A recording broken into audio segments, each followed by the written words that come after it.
Nobody was looking forward to this. This was not a day that we were looking forward to. This was a decision by the board that was regrettable, but had to be done because we have to stop the bleeding. The unions don't have to live, ATU does not have to live under these terms and conditions of employment.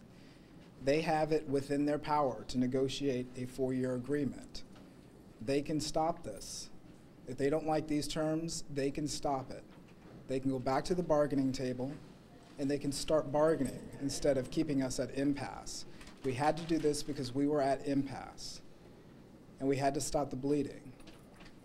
We had to achieve $100 million in savings, and with this decision today, we can now start achieving the savings that this district needs to get it out of this financial hole, to stop the spiraling down. This is definitely not something we wanted to do.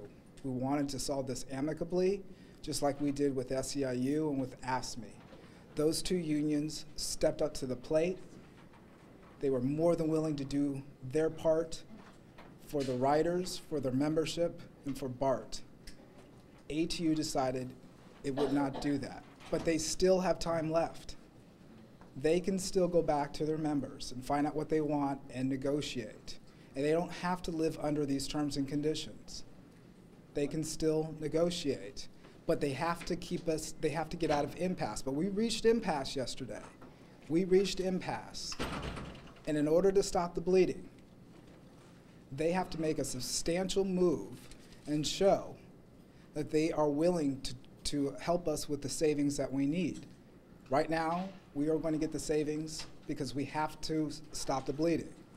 And that's what the board did today. They stopped the bleeding. They put the Band-Aid on. But ATU does not have to go on strike. They don't have to live under these conditions if they don't want to.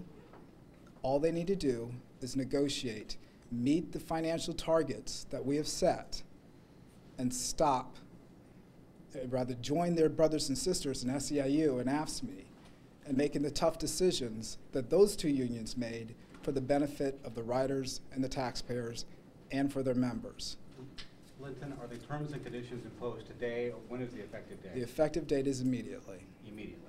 Right now. Now, it is effective immediately. However, there are provisions within this contract that won't take effect, these terms and conditions rather, that won't take effect simply because of legality reasons. For example, the secondary contributions that BART makes to our secondary retirement funds, there's an elimination to that. That's going to take at least 2 weeks before we can eliminate those contributions to ATU. Let me tell you the difference between this agreement and what the other unions ratified. It still preserves base salaries for ATU members, just like with the other unions. But the pension pickup, meaning right now with the other unions who ratified, they still don't have to pay for their pension. But under this agreement, under these terms and conditions, ATU will have to pick up their entire 7% share. They will still get full family medical coverage under 2 good plans, just like with the other unions. Some of the work rules, those wasteful work rules that we kept telling you about, that they were adamant about trying to keep, a lot of them are gone. We got rid of them under these terms and conditions. They can get them back if they want to negotiate, but it's up to them now. They don't have to live under these conditions if they don't want to. They just simply need to participate in the process of saving this district, the taxpayers, the riders, money. Linton, is management prepared to go back to the tables if ATU said, let's start it now? We are prepared to go back when they're ready to go back. But while we're negotiating, they are going to live under the terms of this agreement.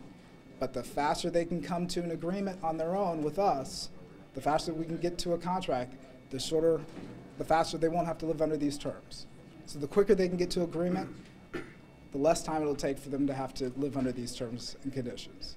Linton, 1555's president said this morning that if these terms were imposed, they would strike. In that event, what will happen, especially with the other unions on the picket line? Well, I just want the riders to know that they don't have to strike and they don't have to live under these terms, but it's their choice.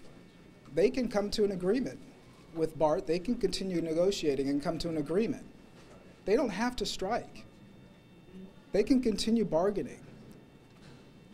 So if they're striking, it's all on them. It is purely all on them. And it's their own decision. We didn't force them to the corner. They can continue to negotiate, but while they're negotiating, they're going to live under the terms of these conditions. And the faster they can come to an agreement with BART that achieves the savings that we need, the faster they can get out of these terms and conditions. Is BART making any moves to hire replacement train operators if necessary? We are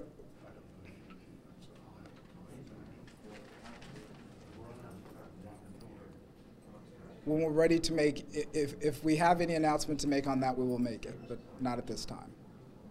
Linton, can you go over again the specific dollar amount for your target for this union of savings? You know, it's, Same one it's been. they have a proportional share of the $100 million. And I'll have to get you that number. It's the one from the other day. I mean, It's that one from the hasn't other- changed. yeah, Okay. right. I'm sorry, I'm No. working off an hour's sleep, so I'm forgetting numbers here, but How much is the 1 year, the imposed terms? How much is the cost savings there? see, what happens is during a 4-year agreement, you can spread out the cost savings, and so it's not as tough as a 1 year. But in order to achieve 1 year of cost savings, we had to take more onerous actions against ATU. And that means they have to pick up their entire PERS contribution, that's their pension contribution. That's 7% of their salary. They have to give to CalPERS, which is the state that administers our pension plan. The other unions don't have to pay that. So they're going to see 7% of their salary disappear because they didn't participate like the other unions did in finding the cost savings that this district and the taxpayers need. So this one-year contract is not just the first year of the 4-year. This is that you've been negotiating that went to the vote. It's not just saying that you're just picking up the first year of this 4-year contract. This is a totally different, just a 1-year. Well, this doesn't have to be 1 year, but we based it on 1 year. These terms and conditions are based on 1 year. However, it could last 5 minutes if they come to an agreement. It could last 5 weeks, 5 months, or a year, or even longer. It could last longer than a year. They're generally generally these things take about a year. That's kind of the average. That's why people call it, they generally talk in terms of a year. But we're hoping they can get it done sooner than that. We'd love to see it sooner than that. Linton, what preparations, if any, are being made for BART to shut down tomorrow?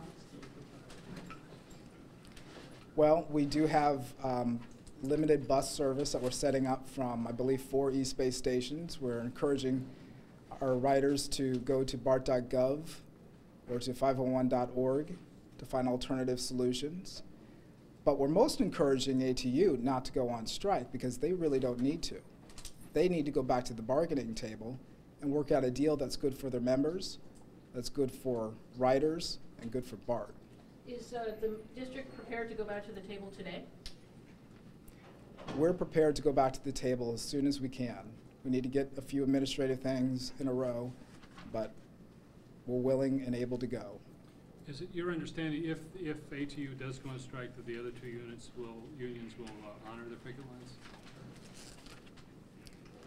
That is my understanding, although my also understanding is that it would be reluctantly.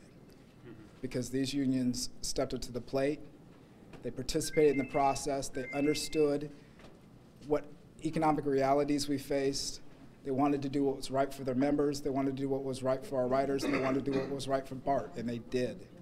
ATU did not. Well, I think we need to hear from ATU for the public. And Linton, do you have any idea in terms of your schedule? You just have to see if there are any more updates or briefings later today. My schedule is going to be take a nap. And you can call Jim Okay. for a while, and if something drastic happens, I'm sure he'll wake me up. Okay. Thank you. Thank you, Linton. Thank you.